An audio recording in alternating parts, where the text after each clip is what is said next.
Hello, everybody. Hello, Bettina. How are you today? Hi, Eric. Hi, everyone. I'm doing great. How are you? I'm doing really good. How's your week been? It's been good. It's been good.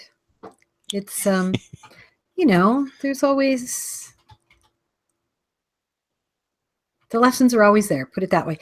I mean, it's interesting because a few minutes ago you were asking me how I was, and I said I'm doing fine, and and then I said it's interesting because there's probably a lot of people in this world who would be in the place that I'm in right now and feel like it was fine. But for me, I think it's great. Like when someone says, "How you doing?" I'm doing great because so many interesting things are coming to light about lifetime patterns, about um, parts of me that I don't like and that I my awareness. And I'm really grateful for that. So I am great. It doesn't feel good, yeah, but I feel like I'm doing great. It's all perspective, right? I think that's part of. It's not easy to I'll always be looking within, and I think that there was a long part of my life where I tried to avoid it and tried to soldier on, and I really wasn't aware and a courage to read books and to when something strikes you to put it down and then think about it and maybe journal or meditate on it for a while, and let the discomfort sink in, and come to terms with all the things that it will rile in you, like I've done it wrong for so long, or I've hurt a lot of people, I've not been present, I've ruined relationships, I've caused myself to spend much time going down a path that was unfulfilling from the start, because I believed this belief or something. And there's a lot to process, when we can see not necessarily the error. I mean, the error in our ways, but not to be so critical or self. I mean, I kind of resist that self judgment a lot. Kind of being self loving and accepting the things that we've done, um, bad and good. Um, and it does hurt for a while, and it's a vulnerable place to be with yourself. And that's something that I found was really interesting too. Is when I first understood the concept of you are not your mind. You're the witnesser of the thoughts in your mind, and you can take back control of that anytime you wish. Um, you know, dealing dealing with yourself can almost be like a two entity process, and it can be really difficult, and um, it takes a lot of accountability, and sometimes that's troubling. And when we are living a life that we feel locked in to, um, it becomes something that we know that we just don't have space for. And so I think it's a really threatening thing to um, do the work. And I think that's even myself, even to this day, as much as I dive head forward into it, there's absolutely moments, days or weeks where I honestly don't do enough in my practice or do much at all. And I just kind of go under my current presets, and to have something, to be aware of something that may shake me out of something, of a behavior that I'm doing. And we all have them, um, some place in our life where we would like to make better decisions or have a better relationship with ourself over. Um, we don't really want to do it. And so um, I understand what you're saying about it might not feel good, but I feel great. It's a real dichotomy, but it's I think it's like a step along the path of growth. And then what else are we really here for, anyways? So it's not always roses. It's not, but sometimes it's that period before the rose blooms where the fertilizer Mm-hmm. has to be put down and it stinks, right? It stinks, but you know that from that is going to grow something deeper and more beautiful than what you had before. And I think that's why and I think just years of practice have I don't think I was always would have said in the place that I'm in today, right now, I don't think I always would have said, yeah, I'm great.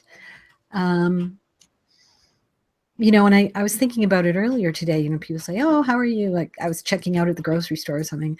Oh, how are you today? Oh, I'm great. And I started thinking about it, and I thought, now, why am I automatically saying I'm great? Am I really great? Because, like, I've got all this stuff going on inside. And then I went, but yeah, I am great. I am fine. There's absolutely nothing wrong with what's going on. Just before the show, I said to Peter, who's sitting over there, I said to him, I'm feeling like a ton of anxiety right now. And I'm still feeling it right now. But the difference between 15 years ago, when I'd be having an all-out panic attack and be totally debilitated by it, I'm just sitting there here and welcoming it in and saying, okay, come on in, join the party. Stay as long as you like. I don't feel threatened by it. I don't feel like it's a bad thing. It's just another human emotion that happens to be coming up in my body in this moment. And it's that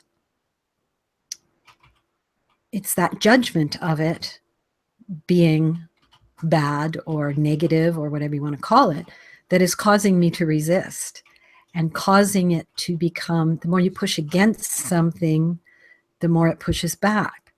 And it grows bigger and bigger until you finally, something has to give way. And I've just learned that why waste that time pushing back? Why not just open up the floodgates and say, you're welcome to come in, stay as long as you like, leave when you're ready. And it was just in the past couple of weeks that has, I mean, I've always said you've got to allow it to flow, but just in the past couple of weeks, I was listening to some of Jeff Foster's stuff, and he talked about that. And it was that, you know, sometimes you could hear something 100 times and you don't get it. And then one day you hear it and the words are phrased differently and put in a different way. And then all of a sudden it's like a light goes on and you think, oh my God, I get it now. I understand that. That's sort of a picture I can actually visualize and I can see how that works. So yeah, that's where I'm at. And it's good. It's like, what is really wrong with anxiety? You know, if you really sit and look at it, what's it doing to my body? What's it doing to my mind? What's it doing to my actions? It's, you know, the effect that it has on all those things. And like you said, I'm not my thoughts. I'm also not my emotions. I'm the observer of my emotions. And so it really is about stepping back into observer mode and really watching them with interest and curiosity rather than becoming the emotion or being totally caught up in it or making it wrong or bad or whatever it is. Yeah, it's interesting. It's really interesting. Yeah. Jeff Foster is really good. There was a period of time where I was really watching pretty much all the stuff he was producing. And if you haven't heard of him already, Jeff Foster, you can just Google it. Life Without a Center is kind of his tagline. And he's got a really active Facebook page as well, which is nice because he puts a lot of stuff out on Facebook, but also he has like the people who follow and comment. It's always nice to be part of groups like this that can help, you know, clarify or, you know, make you feel like you're not the only one too, because he does talk a lot about, I think, anxiety and getting calm on the inside. I like him. But I like something that you said too about trust, trusting the process that, you know, if I'm feeling a lot of anxiety or whatever the emotion is, that if I sit with it, you know, like invite it in, let it stay as long as it wants, you know, just the general sentiment of okay, here it is. Let's sort this out. Let's give it the time and the space that it needs. And it may only need a 3-minute pullback to your center. You know, it could just be putting your hand on your chest and breathing, or it might take a week of pondering and sitting with it. I think the really important thing is that we make enough time to sit with it. It's sometimes I think the ego makes us believe that it's counterintuitive, that or that it's counterproductive, that if we sit with it, it's going to derail all the things that we think that we need to do.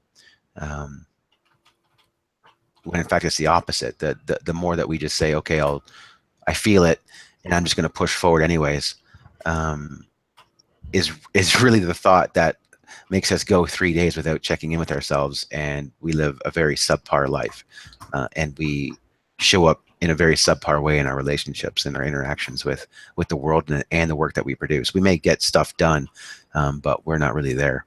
And what's the point? I mean, why spend 3 days of a limited lifespan not really being there?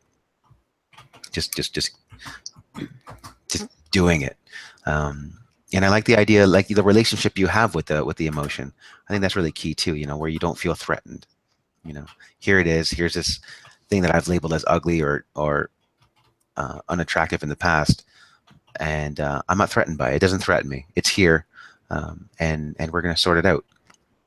I think that's a really beautiful relationship to have with it, and it leads at the other end of it, like when you get out of that tunnel, to such a great expanse, and then you've dealt with it one more time. It doesn't mean it's not going to come back, but you're that much stronger, and you just keep doing that over and over and over and over and over again in your life, and you just become so much more immune to things, like you said, having a full-on panic attack or whatever attack is associated with the emotion that's asking to be felt and asking to be sorted through, both on an intellectual level and an emotional and spiritual level.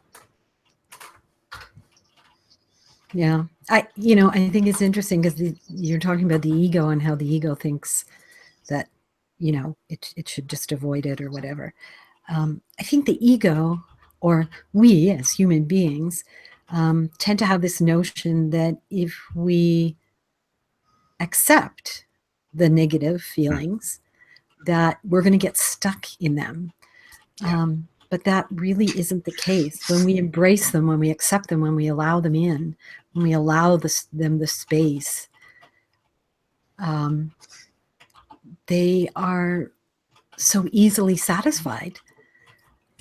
Just to have that space and to move on, and here comes the next one. It's like a little kid, mommy, mommy, mommy, mommy, mommy, mommy, mommy, mommy, and it doesn't give up.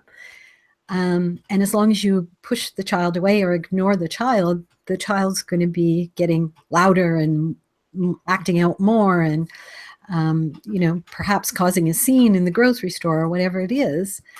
Whereas if you answer the child in a loving way, chances are it will satisfy that push, that needing, that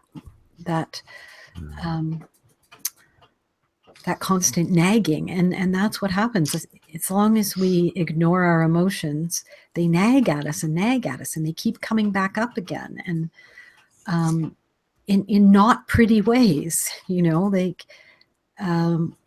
They will come up when we least expect them, and they can sometimes cause damage in relationships that we have with people that is very difficult to repair. So it's really important to, yes, allow them, invite them in.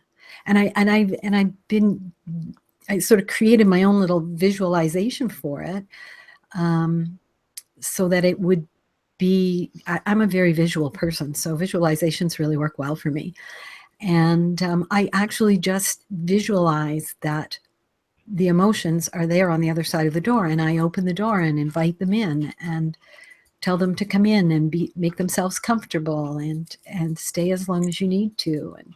And it really works well, because it just brings you back to that peaceful place. It's like I can invite all these emotions in and have them all sitting there in front of me and still be in that place of peace. And that's the practice that really teaches us to be in peace when there's outside chaos too.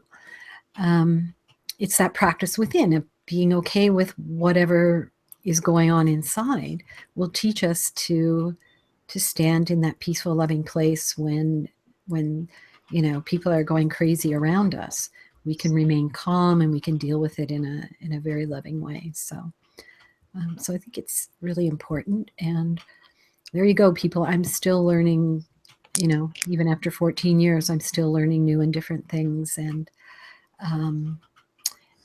sometimes it catches you by surprise because suddenly something comes up that you had no idea was still, hiding in your baby toe, and it comes up and bam, it really catches you by surprise. But then it's like, oh, thank goodness, it's finally out. It's finally, coming into the light. And once it's in the light, I can do something about it. I can move through it. I can change that pattern, or have even more room for that loving presence to spread out. So it's good. It's really good. Yeah. I like the visualization and how you kind of create your own movie of Inside Out, where you have the emotions on the other side of the door and you just let them in. And I can just in my head when you were saying that, I can picture Lewis Black and his iconic voice.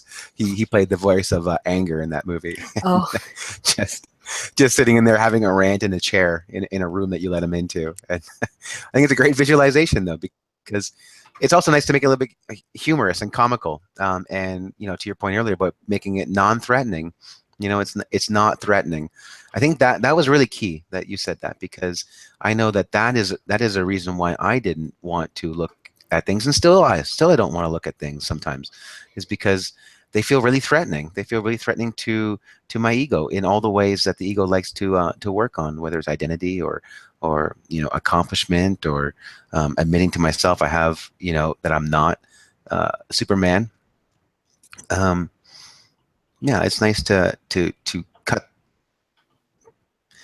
cut out how big of a thing we think it is. And another trick of the ego that we fall prey to in this and so many places in life, where you say that acceptance, we fear that acceptance will make this new state permanent, or will, if we're resisting anxiety, that if we accept it, like it's like we feel like we have to put up a fight against it, and it's not the way to live a healthy relationship with self. It wants to come in, and we think that by letting it in, it's gonna make itself permanent. It's gonna stay here. But your example of the kid is great. But one of the mistakes that we make all the time, and I say it on the show, and it's one of my favorite lines, is that we make the mistake of thinking of making permanent what is so obviously temporary. And until you go through the process, and like to the earlier visualization of going through the tunnel and then opening up this great expanse, once you go through that over and over and over again, like I said, that's what allows us to know that it's temporary. Until we do that enough times, we're scared that it's not going to be a temporary state, that we're going to have to now deal with this. If we stop resisting the anxiety and we let it in, it's going to take over our entire experience of life. And that's not the case. And your example of the kid in the shopping mall or the grocery store is perfect, because it just, mommy, mommy, mommy, or daddy, daddy, daddy. And, if you let it out, if you release the pressure, if you realize that what they're asking for really isn't all that threatening, it's just something you don't really want to deal with right now, you can say, like, go away. I can distract myself. I can go eat, or I can go outside, or I can, go on to the next task, or I can have a shower, or just block it out. And you can push away that kid. You can say, not now, not now. And it will shut up, and it will, go back within itself and be quiet. But anybody who's a parent knows that, yeah, you've successfully quelled it in this moment. Yes, that's true. But that is going to come out in worse behaviors, in worse situations. It's going to be more gripping. It's going to create more disharmony and dis-ease in your life later on. I mean, you tell a kid to shut up enough, you don't give it love, it's going to be a bad time for you. Whether it's a couple weeks from now, or adolescence, or in young adulthood, yeah. Of course, we can't always deal with things right in the moment. But if we can shift our attitude to being, letting it in while we can handle it, while we know we can handle it, while we know it's going to be temporary, where we can create space to deal with it. It's such a much better long-term solution than saying not now. Yeah. And I think a big part of that reluctance to want to go there, to feel it, to admit it, to acknowledge it, is that it's a very lonely place, because we tend to think that we're the only ones who've ever felt this way. We're the only ones around that are, being the victim, or have anger, or, feel guilt, or whatever it is. And that's, I think, one of the reasons why I like doing this show, and I like being upfront about my own journey, because I think it's important that people know that they're not alone, that they're not the only person that's ever, got stuck in their victimhood, or sort of burst out with anger, or felt fear or anxiety. I think it's important that people know that there are other people out there who have been there and have found a way through it and know how to work their way through it. I think it eases that burden a bit, and it makes it a little easier to come out and say, okay, you know what? I'm being a bitch today, right? And I forgive myself, and I can actually admit it to myself that I'm behaving in a way that I'm being, feeling angry, and I'm, putting it out there in the world. Everybody experiences that. Everybody. You wouldn't be human if you didn't, experience the whole gamut of emotions. And it's okay. It is part of being human. So it is okay to feel them. It's certainly not okay to sort of project it on someone else and put it onto someone else. It happens. Yes, that happens too. And we have to move on and forgive ourselves. But if we can take care of those emotions ourselves, if we can be aware of them, and if we can be very accepting and embrace them, I think it will reduce the amount of projecting onto others out in the world as well. Yeah. Yeah, exactly. Yeah, because the more that we resist it, the more we deny that it's ours. And the more apt we are to put it on somebody else. And so if we're denying anxiety, and you're feeling really anxious, and your partner comes and asks you for something innocuously, that's when we are right to jump at them. I can't do that right now. I've got like 6 things on my plate. And that's not a loving response. That's not what they deserve. And, you can get away with it. They might not break up with you in the moment, but maybe they will. Yeah. Eventually. Yeah. If they have enough self-respect. But, right. Because then that's not the way that we want to create our relationships. And that's not the way that we're going to be fulfilled in life. We do need others, and having that other, that special other that we love romantically is incredibly life-giving and fertile a place to live, or to operate from in this lifetime. And so doing stuff like that works against our interests, and yeah, we do feel like if we take it on and we actually feel it, we feel like that's more threatening than just leaving it out there and blocking it. But it's not true. It's not true. And when we feel like, to your point about when we let it in, it is lonely, because how many people out there are really telling the truth, or are really being honest, for fear of causing an uncomfortable situation? Just to your point earlier about, when the cashier says, "How are you doing?" You just say, "Great. I'm doing amazing. I'm doing wonderful. How are you?" It's not the case, but it's not really socially acceptable, for some bad reasons and for some good, to really say where we're coming from. It feels like a burden to say that we're not well, because somebody else then has to react in a way that's supposed to offer some support. And it's this whole social contract. That's how we've built our interactions, or how we've built our unconscious interactions with one another. But we know that those unconscious interactions aren't fulfilling. You know, somebody asking you how your day is, and you say, good, and yours? Oh, good. We know it's nothing. It's superfluous. It has no redeeming value, really. It's just nice to honor the social contract of not bringing your shit to light. You're not going to drop my burden on the poor cashier at the grocery store, right? Yeah. You really don't want to do that. And No. the thing is that when you're feeling like crap, it's good to find someone who can be what I call the voice of reason. If you need someone for support, it's always good to find someone that you feel will be the voice of reason. In other words, not someone who's going to jump on the bandwagon with you and say, oh yeah, that was so terrible, blah, blah, blah. They were so awful and da, da, da, da, da. But you want someone who's going to help you see and, both sides of it, to be able to see how you can move through it, what you can do in order to let go of certain things, change your perspective, whatever it is. I mean, that's really the ideal place you want to sit down and say, I'm feeling pretty crappy and this is why. You want to be a bit choosy about who you share it with. Unless, of course, you want to stay in that place, then find the friend that's going to help you stay in that place. But if you really want to move through it, then yes, definitely find someone who will be that voice of reason and will help you to really look at the perspective and maybe change the perspective and look at it from a wider angle and through the eyes of love. I think that's really important because we can always find lots of people who will, get us all fired up some more about it. But is that, for our greater good? Is that going to help us move through it, or is that going to keep us in that crappy place?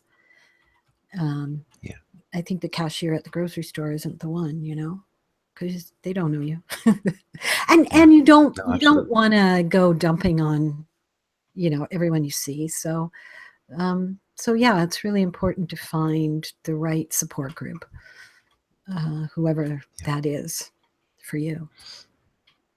Yeah, and that's why it's one of the reasons why I really like doing this show, is because the more that we can create a community, and the more that we can speak to these things, the world would be one small contribution at a time, being able to sit with their own emotions so that we can then sit with somebody else's. Because until we do it for ourselves, until we go through that, sitting with anxiety, knowing how it feels, knowing what we did to process it, how long it may take 3 minutes, it might take 3 weeks. We come out the other side, we know that it's only temporary. The more that we're able to show up in relationship with another and accept their emotional upset, to accept their moment where they have a big ball of anxiety that they are kind of resisting, where they have the same issue. Until we go through it, we can't really be there for the other person in a real loving, and you say a reasonable way, and be a voice of reason. We can't help them through that process. We can't give them permission to go through that process in our presence. And the more that we're able to do that, and then sometimes, because we get threatened sometimes, I've been there in a relationship where my partner's been going through an upset. I've tried to be supportive. And then at some point, I'm like, I don't want to support this any longer. Like the switch goes off, and I'm like, okay, I'm judging. I'm not necessarily judging the person as being bad, but I'm like, okay, this is going on too long for me. now I'm going to withdraw my support. And I can either do that gracefully or ungracefully, and I've done both. And knowing, going back to the point earlier about knowing that it's not permanent, knowing that if we can help them get through it, to sit with it, to invite it in, to not be threatened by it, so that we're not threatened by their emotional upset, the incredible bond that's created if we can do that successfully, because first we did it with ourselves and we know what it is, and we know that our partner's not always going to be like that. Our partner won't permanently be this stress ball or anxiety ridden or riddled a partner who's not showing up for us because they're dealing with their stuff, and then we get upset and it's this whole spiral downwards. But if we can be the person there to let it go through because we know the process, not only are they going to feel so much better, and they're going to be a much better partner for us 10 minutes from now, tomorrow, 2 weeks from now. The bond that's created, whether it be through a loving partner in this example, or somebody in your life who you love or care about otherwise. And then our relationships get stronger and our lives just become more bountiful. Yeah. And I think you create a deeper bond. Yeah. That bond that you have just gets deeper and deeper and more intimate and stronger. So yeah. I like Yeah. that idea about, well, you're not getting through it fast enough for me. Because it's true, though. I mean, you see people who can get over things like that, and people who take, and I mean, even in my experience, certain things, I can move through them in a day. Some things I can move through them in like 5 minutes. It's like, yeah, yeah, I'm good. Other things take weeks and weeks. I've had stuff, my whole money thing took me all year last year. Okay, I wasn't in it 24/7 for 365 days, but it was an ongoing process. And I think we just have to be okay with ourselves, no matter how long it takes. Again, it's that, yeah, come on in, stay as long as you need to, right? And just be prepared that it might need to be there for a year or a month. And then when we can be okay with that in ourselves. Again, it's like once we get it figured out within ourselves, it's much easier to be with someone else when they go through it too. But I thought that was cute. It's like, okay, I'm done here. Yeah. And sometimes, it's been a place where, sometimes, and I've had this occur with clients, is that they begin to lean too heavily on you, and you do have to sort of back away and leave them to themselves, so that they can see that they have the ability to move through it on their own. So, I mean, it's not a bad thing to say, okay, I've given you, the support that I'm able to give you. And now I think you just need, you're good. You just need to go and finish it off yourself. I don't see anything wrong with that, really. But it's it's a very individual thing, and it's something that for yourself when that time has come. And it's not always easy, because sometimes it brings up guilt for not, being able to be there for somebody. But then on the other hand, maybe it is the most loving thing you can do for them too, is to step away. Yeah. So again, there's no set rules, right? It's just such an individual thing. And and it calls into like a discussion about our boundaries and what's healthy for us and what's healthy for them. And there's a lot to it all. Yeah, and what makes us human is that we're also very different in the way we go about, at our root and who we truly are. We're all the same, but how we present that in a human form is so varied and so different. And it's so interesting. And I love that thing about we're all just God saying to each other, can you love me like this? How about this? Can you love me like this? I really like that one, because I think it really speaks to, the reason we're all here, and our ultimately what our function and our purpose is as human beings, as spiritual beings living a human existence. Yeah. Yeah. It's beautiful just to be kind to ourselves and to learn the ways in which we can be, which we aren't, despite us thinking that we're protecting ourselves. And really there's no growth in saying not now to these things. But we've gone past our half hour already, and it would be fantastic, Bettina. you could lead us through a meditation, I think that'd be a beautiful way to send me and anybody who's here off into our day. Yeah, definitely. Me too, actually. Thanks. Good. It's always good for me, Good. even though I'm the one who's sort of delivering the message. I still get something out of it. Hmm. All right, let's close our eyes and breathe deeply into our diaphragm, allowing that beautiful life force energy to fill every cell of our being, bringing it in with that beautiful breath. And as we exhale, relaxing into this present moment, paying attention to the breath, to the moment, any sensations that we may feel in our body,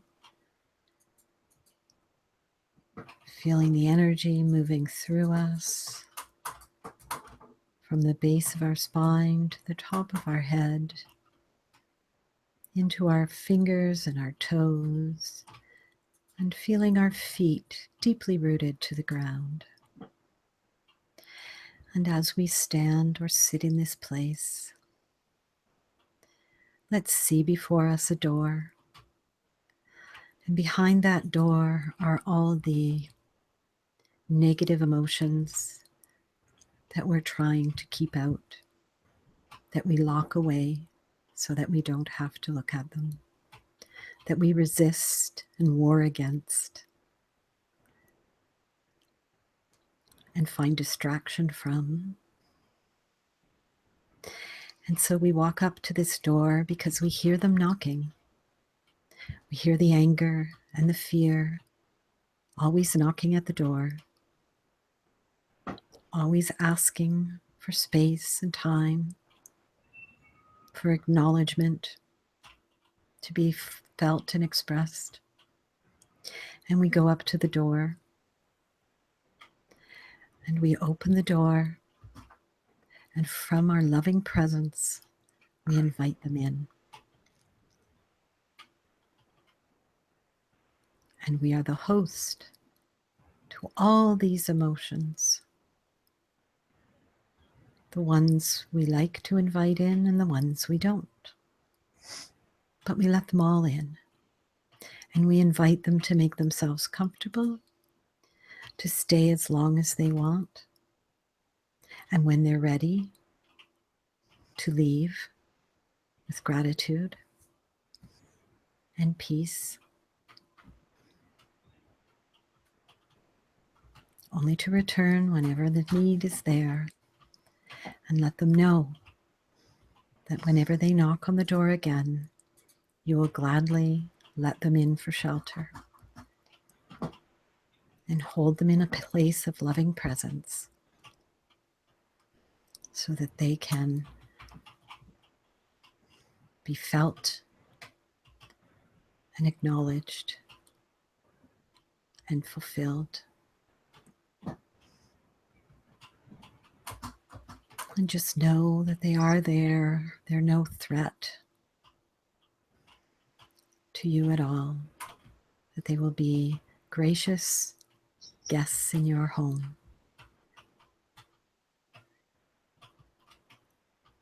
And will not overstay their welcome or take advantage of your space. And then when you're ready, wiggle your fingers and your toes and bring yourself back to the world. That was beautiful. That was great, taking us through principally your visualization of that. That's going to be really helpful, even to myself. I haven't heard you put it exactly like that before, and to those who that is new to, that I think is a real concrete tool that we can take with us when these situations arise. Great.